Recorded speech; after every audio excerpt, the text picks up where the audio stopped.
Yeah, so my name's Rashid Iqbal. I'm a director of finance at the Climate Institute. The Climate Institute is we're the oldest climate change initiative in the United States. We're primarily policy focused. We also, this year we're managing the UNESCO Arts Initiative with Ahmed is our representative in the Middle East. I think most of you guys know Ahmed. And so, we've been around for 40 years. I joined 4 years ago, and while I was doing a project financing exercise in Belize, I came across issues in the carbon credit markets. I think a lot of you might be familiar with carbon credits, right? So I was too, but I didn't realize that there were problems. And when I became aware of the problems, I realized that we as Climate Institute should address them. The one thing that we do have is a unblemished track record, and I thought we could leverage that to help with the issues that I was informed about. So 2 years ago, I started this process of identifying bottlenecks, and these are the three that I identified. So a lot of the countries don't have their national registry, and by not having a national registry, you can't access funding. Another a bottleneck is the cost associated for a project developer. So we figured out some ways to assist developers, reduce the cost, and that's the focus of the exchange. And the main bottleneck is the audit company, and we'll have Dr. Fenech here, who's heading up that initiative. And I consider this the main issue because there's a trust issue in the marketplace, and it's the job of the audit function to solve that issue. So again, National Registry, it was started with the intention for the CICCEX nations. There's about 39 island states, UN. So Climate Institute is a UN registered NGO. And our responsibility there is to the island nations. So I was building it for the island nations, and then realized our first project is going to be in the Philippines. Realized the Philippines doesn't have a registry. Then we started applying for a contract in Pakistan. Pakistan doesn't have a registry. And this was all new. I thought, it's been around for 20 years that these countries would have their registries up, but they don't. So we decided to build one. And so this is the exchange. Projections right now, the compliance market's around 130 to 150 billion dollars. Projections are it'll increase up to 500 billion. And so, we see good growth. Now, UAE has the largest climate finance fund in Altera. So we're partnered with them. We're also partnered with the Sovereign Blockchain and a company called International Holding Company. So these are our partners here in UAE and for CICCEX. And this is the team. So you'll be hearing from Adeel. Adeel's got, I'll have him introduce himself, but a lot of experience trading carbon. Bilal here actually wrote the initial CDM. So he was part of UNFCCC when this all started, and he was the lead at UNFC when they wrote the CDM. So he's on our team. Our chairman, Phil's on our team, and so we've got, and a Wall Street veteran, Brian Fisher on our team. So we've got a very good team to help the developers access efficient financing. Auditech. So this is what I consider our main bottleneck. Adam will talk about it in a bit. And so here's our team. It's building, but a world-class team with Adam, Dr. Francisco, and Matt Rose. So we've got a mathematician, one of the leading conservation biologists, and the leading climate scientist. Again, this is market size. Again, this is just more on the audit size. and these are just growth projections. So with this, I'm going to turn it over to Adam, just to speak a little bit about Autotext. Thank you, Rashid. Hi, everyone. My name is Adam Fenech. I'm a research climatologist. I've been in this climate game for much too long, 37 years this year. That was even before the UN Framework Convention on Climate Change. I was part of the group that established the Intergovernmental Panel on Climate Change and the first assessment report in 1989. I was really young then, don't worry. I've been here in Dubai for a couple of years. I've been at the Canadian University in Dubai, and that's where, in that role, I met Rashid and allowed me to be a part of this interesting project that he's just spoken about. The real issue is that with carbon credit projects around the world there's very little verification nowadays.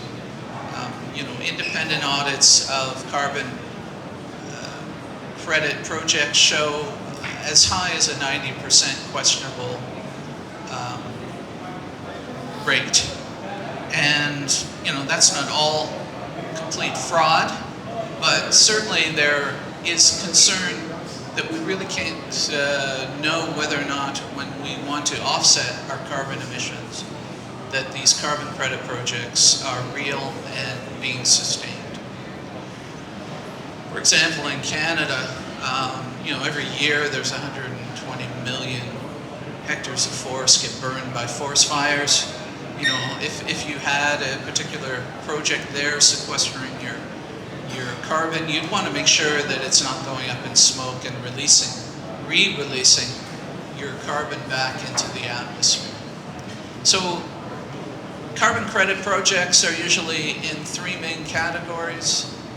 You have the forestation, deforestation ones, where you're planting trees, or you're maintaining an afforestation project where you're just maintaining trees or a carbon pool.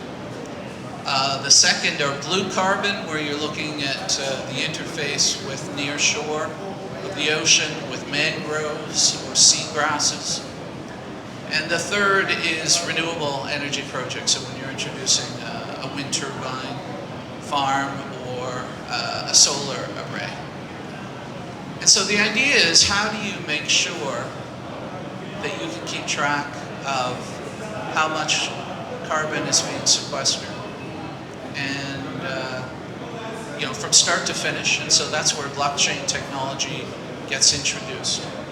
But also in terms of a real-time verification system for a forestation project or a blue carbon project or a renewable energy project. And so that's where we come in. And we're helping establish the processes, utilizing remote sensing technology, specifically satellite imagery. What's more specifically is drone technology. And for those of you who don't know, I have the largest fleet of drones at any Canadian university at the moment. Also the largest drone at a 4-meter wingspan in Canada, that is. But they can get so small nowadays, and they can get so precise. The global positioning system that flies on a drone is, for those technical people here, is called real-time kinematic. It allows for an accuracy within 1 centimeter in the X, Y, and 2 centimeters in the Z coordinate. So this allows for an ability, and we call it flying drones, right? But I don't really fly a drone. I program the trajectory of where the drone is going, the flight path, and then I essentially push a button. That's the way things happen for drones. And so we can set up a system, or we are setting up a system, whereby we're going to be sending these smaller drones with real-time kinematic global positioning systems on, to be able to go through the forest. There's a need for a lot of ground-based monitoring, and that's why we brought in Dr. Francisco Delmeyer. He's a former director of the Biodiversity Conservation Program at the Smithsonian Institution. He was there for 37 years. And I've worked with him for the last 25 years in ground-based monitoring of forested ecosystems.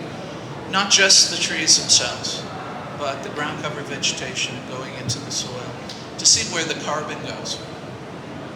Francisco himself is engaged in projects in Peru that we're now, our Auditex team is now getting involved.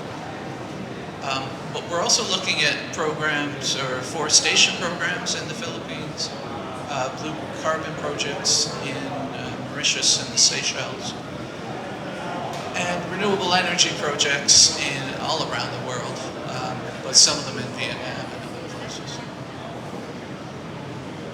Does that seem enough? Yeah. Good start. All right, thank you. So Adeel's part of our exchange team, and he's an experienced carbon trader.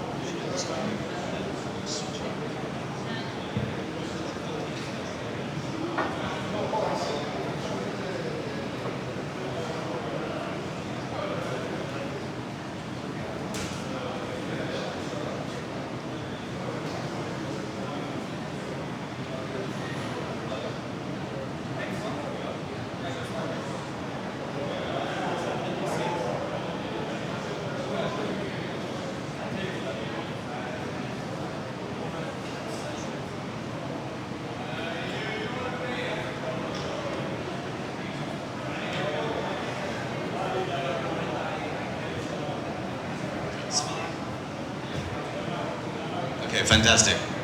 Hi everybody, morning. Pleasure to be here at the World Token Summit. So, as I've been introduced, Adeel Choudry, I head up trading. And, we're going to speak about tokenizing climate finance, specifically what blockchain can and cannot do for the voluntary carbon markets, green bonds, ESG reporting, and the path to net zero. Now, I don't claim to be a blockchain expert, neither am I a blockchain engineer.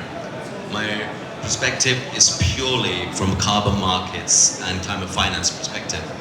Having worked at leading carbon exchanges around the world, from Switzerland to London, also having set up carbon desks for US firms, I've had the exposure on the buy side as well as the sell side. So, working from corporates, then working directly with project developers, and understanding where the gaps in the market are. So my argument is more practical. It's, the next phase of carbon markets will require stronger integrity, better data, and more trusted infrastructure. So I'm not here to argue that blockchain magically fixes climate markets. I don't think that's the case. I think the market needs more trust, and blockchain as an infrastructure can provide that, as Dr. Fenech was highlighting some of the issues that we are seeing in the market, right?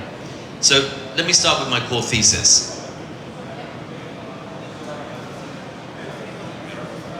So, the main thesis is quite simple. The voluntary carbon market does not need tokenization for speculation. It needs infrastructure for trust. Now, in carbon markets, liquidity is not the first problem. Trust is the first problem. It's a highly fragmented market. Pricing, a lot of the brokers around the world control the pricing. The pricing disparity between the project developer and the broker and other intermediaries can vary drastically. Data itself, depending on where you're sourcing that data from, it might be from allied offsets, it might be from MSCI. There's a huge disparity. Nowhere is there a central place that data sits. It sits in silos, depending where you're looking for it. So, if the buyers do not trust the underlying credit, more trading simply creates a more liquid market for a weak asset.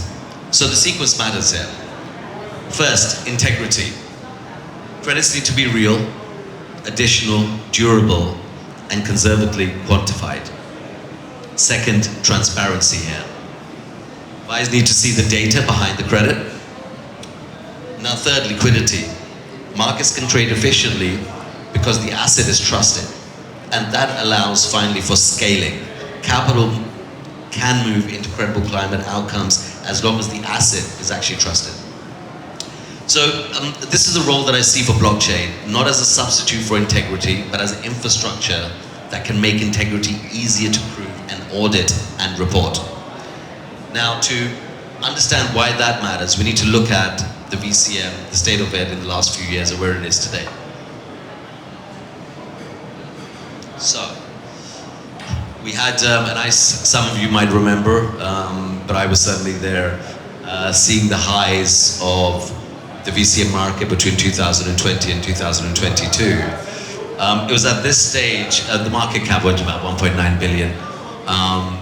And a lot of intermediaries, a lot of investment banks, hedge funds, they started tapping into this market because they realized that there's sizable gains and returns to be made. However, post 2022 is what I call an integrity-led correction. I'll come to the next slide where you will actually see how the numbers project. But the buyers became more cautious because of the scrutiny around greenwashing. Now, because the market, like with any market, all markets over time go up, and naturally, natural corrections are part of the market fundamentals. However, the market significantly corrected, which was by and large because the buyers were becoming more sophisticated.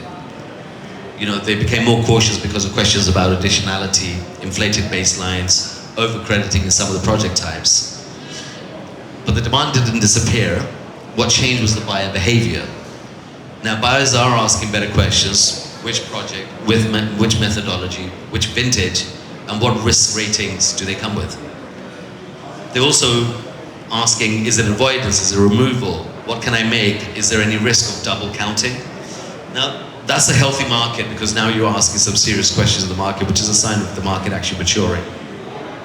So, the market data makes this correction very clear. You can see that.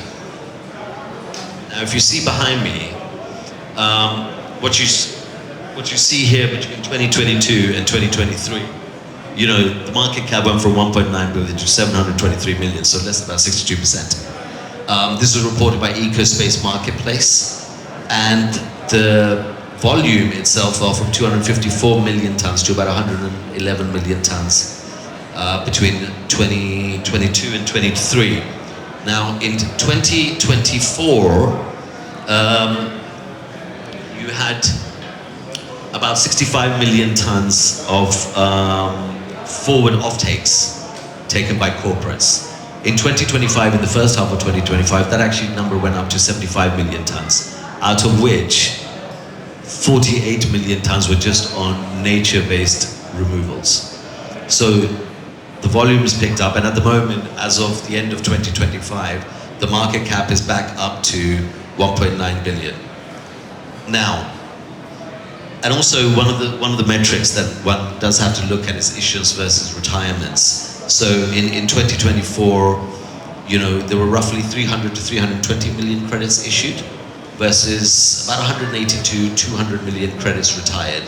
So the market at the moment is oversupplied. Issuance is still leading, which is positive, which means project developers still believe in the market.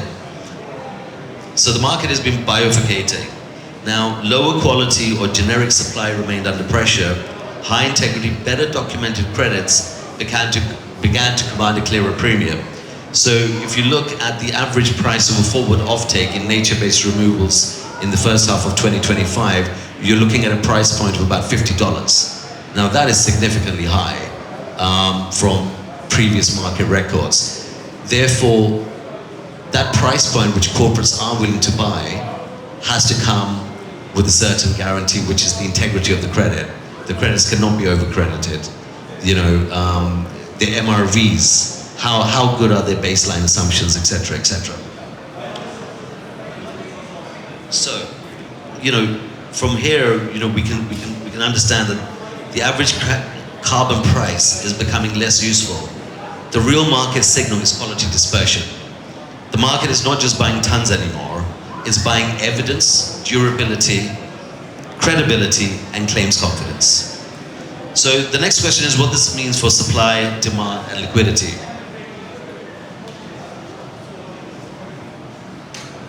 Now, there's an important distinction between supply and demand, right? As I said, issuance tells us what the market can supply.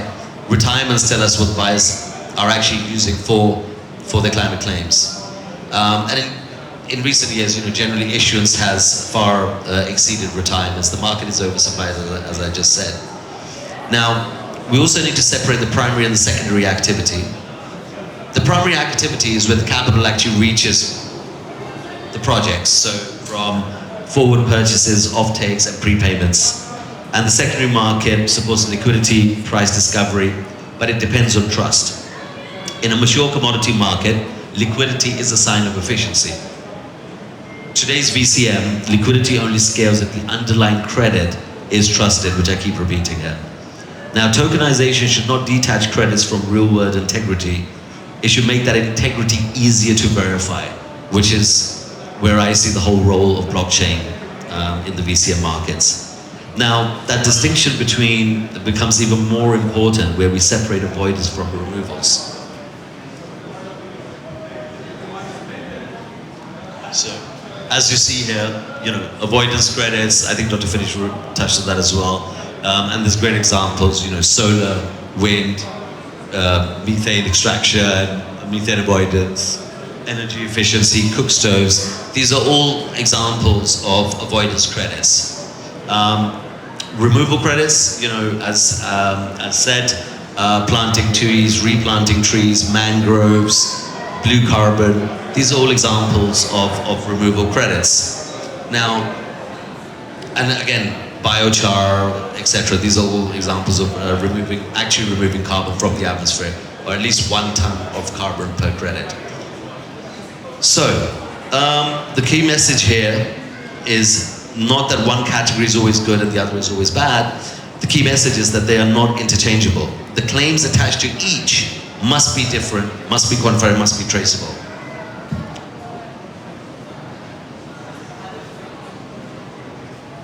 So, this again, gives you quite a good example of how dispersed the range is. So, you can see what we categorize as a high integrity credit versus a high risk credit, where the baselines are inflated, you find over crediting, significant leakage in the project, and it's not being accounted for. Permanence risk, weak land tenure. Whereas high integrity credits have very strong MRV processes in place. Their baselines are exceptionally conservative and not inflated. The community benefit sharing, the biodiversity evidence is very, very apparent, and which is the trend that the market is significantly moving to. One of the core aspects is to have a landscape view to biodiversity and what are the social impacts, because corporations are happy to pay a higher price point, but they really want to see that the value is actually goes back into those indigenous communities, right, from the revenue that's earned from the sale of these carbon credits.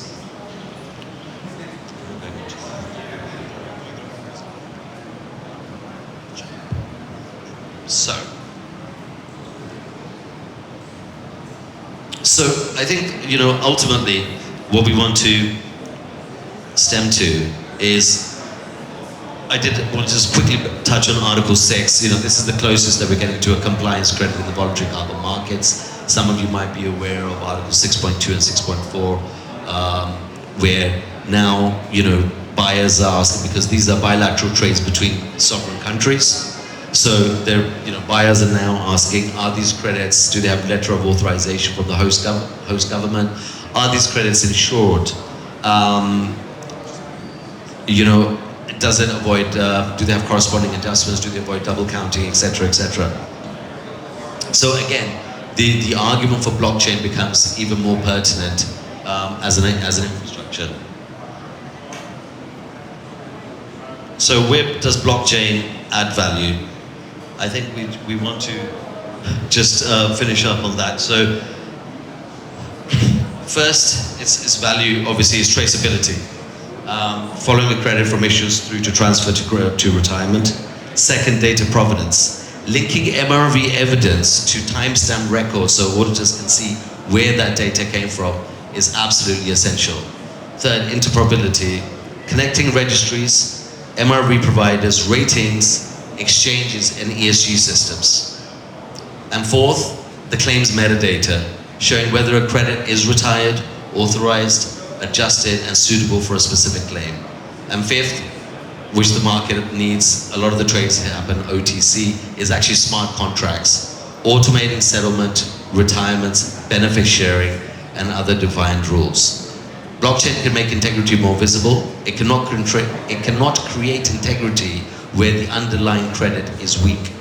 So underlying MRV processes, methodologies need to be enhanced. They can all be captured on blockchain, and that can enhance the infrastructure. Thank you very much. I'll leave it there. Fantastic. So actually, I'll just continue where he just left. And my name is Bilal, and I'm the Division Chair at Higher Colleges of Technology. And I've got years of experience in blockchain development as well.